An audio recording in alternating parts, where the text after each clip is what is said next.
नमस्कार।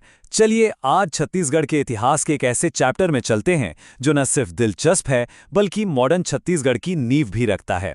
जी हाँ, हम बात कर रहे हैं छत्तीसगढ़ में मराठा शासन की और ये है इसका पहला भाग। तो बिल्कुल ध्यान से सुनिएगा। अगर आप सीजीपीएससी या सीजी व्यापम की तैयारी कर रहे हैं तो ये टॉपिक आपके लिए गोल्ड माइन है। यहाँ से सवाल ऑलमोस्ट हर साल आते हैं, इसलिए हर एक डिटेल आपके लिए एक पोटेंशियल क्वेश्चन है। मेगामाइंड एकेडमी की इस खास पेशकश में हम छत्तीसगढ़ के आधुनिक इतिहास की बुनियाद को समझने वाले हैं। देखिए, इसे समझे बिना आप आगे की कहानी, खासकर ब्रिटिश शासन को ठीक से नहीं समझ पाएंगे। तो चलिए शुरू करते हैं। आज हम क्या क्या जानने वाले हैं? सबसे पहले मराठा शासन का पूरा एग्जाम ब्लूप्रिंट समझेंगे, फिर भोंसले परिवार की अंदरूनी कहानी में गोता लगाएंगे, बिम्बाजी के शासन की खास बातों को जानेंगे और फिर देखेंगे कि कैसे सूबेदारी व्यवस्था ने सब कुछ बदल दिया। तो सबसे पहली और सबसे जरूरी बात, छत्तीसगढ़ में मराठा शासन कोई एक सिंगल लंबा सा पीरियड नहीं था। नहीं, इसे बेहतर ढंग से समझने के लिए इतिहासकारों ने इसे 4 अलग-अलग फेजेस में बांटा है और ये चारों phase exam point of view से बहुत इंपॉर्टेंट है। ये हैं वो 4 चरण। पहला, बिम्बाजी भोंसले का डायरेक्ट रूल।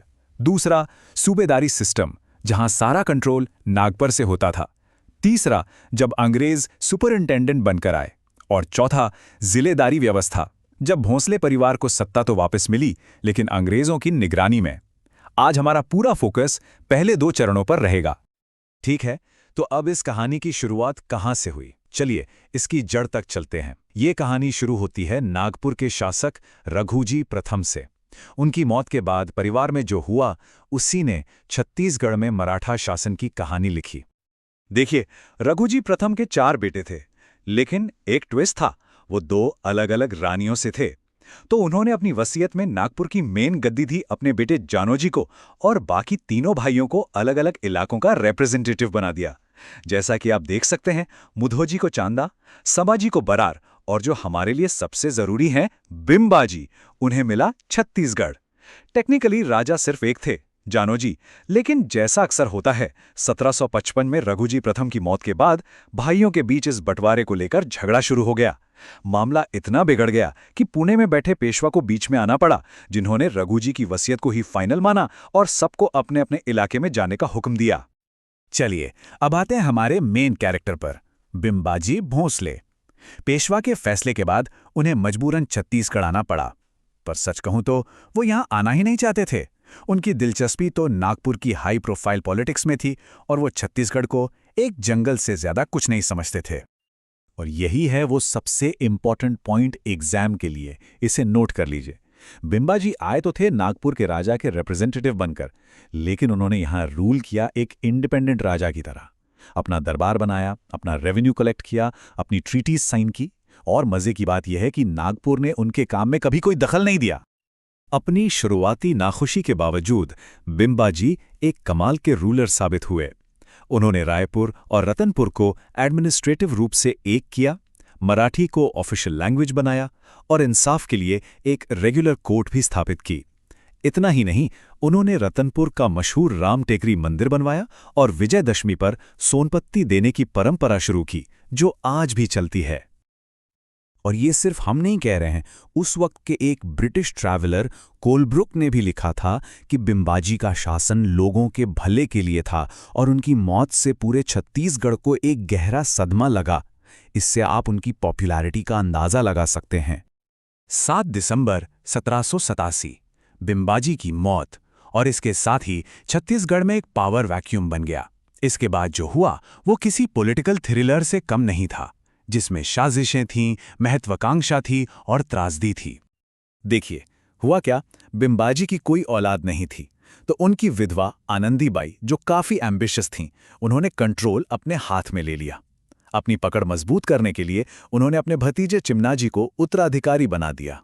लेकिन चिमनाजी के बड़े भाई और नागपुर के राजा रघुजी द्वितीय को यह बात बिल्कुल पसंद नहीं आई। उन्हें डर था कि चिमनाजी कल को उनके लिए खतरा बन सकते हैं, और कुछ ही महीनों में नागपुर में चिमनाजी की रहस्यमयी मौत हो गई। ज्यादातर इतिहासकार मानते हैं कि यह हत्या रघुजी द्वितीय ने ही करवाई थी। 1 मिनट, अगर आपको लग रहा है कि ये जानकारी आपके सीजीपीएससी या व्यापम की तैयारी के काम आ रही है, तो इसे लाइक करके अपना समर्थन जरूर दिखाएं। चिमणाजी की मौत के साथ ही मराठा पॉलिसी में एक 180 डिग्री का टर्न आया। डायरेक्ट रूल खत्म और शुरू हुई एक नई एक्सप्लॉयटेटिव सिस्टम, सूबेदारी प्रथा। इसका सिर्फ एक ही मकसद था, छत्तीसगढ़ का आर्थिक शोषण। कागजों पर तो छत्तीसगढ़ का शासन बिंबाजी के भतीजे वेंकोजी भोसले को दिया गया, लेकिन यह सिर्फ नाम के लिए था। असली पावर, असली मास्टरमाइंड नागपुर में बैठे उनके चालाक भाई रघुजी द्वितीय ही थे। वेंकोजी तो शायद ही कभी छत्तीसगढ़ आए। पूरा खेल नागपुर से कंट्रोल हो रहा था। तो आखिर ये सूबेदारी सिस्टम था क्या? बिल्कुल आसान शब्दों में, ये एक ठेकेदारी सिस्टम था। छत्तीसगढ़ से रेवेन्यू वसूलने का ठेका उस इंसान को नीलाम किया जाता था जो नागपुर दरबार को सबसे ज्यादा पैसे देने का वादा करता।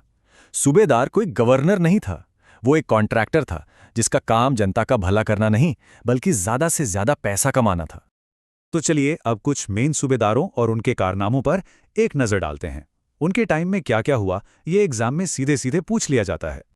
ये लिस्ट एग्जाम के लिए बेहद जरूरी है। पहले सूबेदार थे महिपतराव दिनकर, फिर आए विठलराव दिनकर, और इनका नाम याद रखिएगा क्योंकि इन्होंने ही बिंबाजी का सपना पूरा करते हुए परगना प्रणाली की स्थापना की।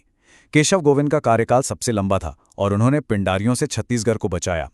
वहीं भीखाजी गोपाल के समय पिंडारियों का आतंक चरम पर था और इस लिस्ट के आखिरी नाम थे यादवराव दिवाकर। और इस सिस्टम का असर आर्थिक रूप से बिल्कुल विनाशकारी था। यात्री जॉर्ज फॉरेस्टर ने अपने रिकॉर्ड्स में लिखा कि सूबेदारी के दौरान छत्तीसगढ़ का रेवेन्यू बिंबाजी के समय से घटकर आधा रह गया था। इससे साफ पता चलता है कि पैसा राज्य के खजाने में नहीं, ठेकेदारों की जेबों में जा रहा था। एक और यात्री कैप्टन ब्लंट ने 1795 में एक बड़े इंटरेस्टिंग चीज नोट की। उन्होंने कहा कि रायपुर जो कैपिटल नहीं थी, वो ट्रेड और पॉपुलेशन के लिहाज से एक बड़ा शहर बन गया था, जबकि कैपिटल रतनपुर एक बिखरे हुए गांव जैसा लग रहा था। यानी इकोनॉमिक सेंटर शिफ्ट हो रहा था। और फिर आखिरकार 1818 में थर्ड एंग्लो मराठा वॉर में मराठों की हार के बाद इस सिस्टम का भी अंत हुआ। 31 मई 1818 को ब्रिटिश रेजिडेंट रिचर्ड जेनकिंस ने सूबा शासन खत्म करने का ऐलान किया और इसके साथ ही छत्तीसगढ़ ब्रिटिश कंट्रोल में आ गया, जो कि हमारे इतिहास का अगला अध्याय है।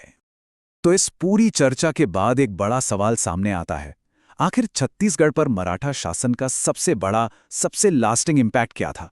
क्या वो बिंबाजी के एडमिनिस्ट्रेटिव सुधार थे, सूबेदारी का आर्थिक शोषण, या फिर मराठी संस्कृति का आना? आप क्या सोचते हैं? अपने विचार नीचे कमेंट्स में हमारे साथ जरूर साझा करें।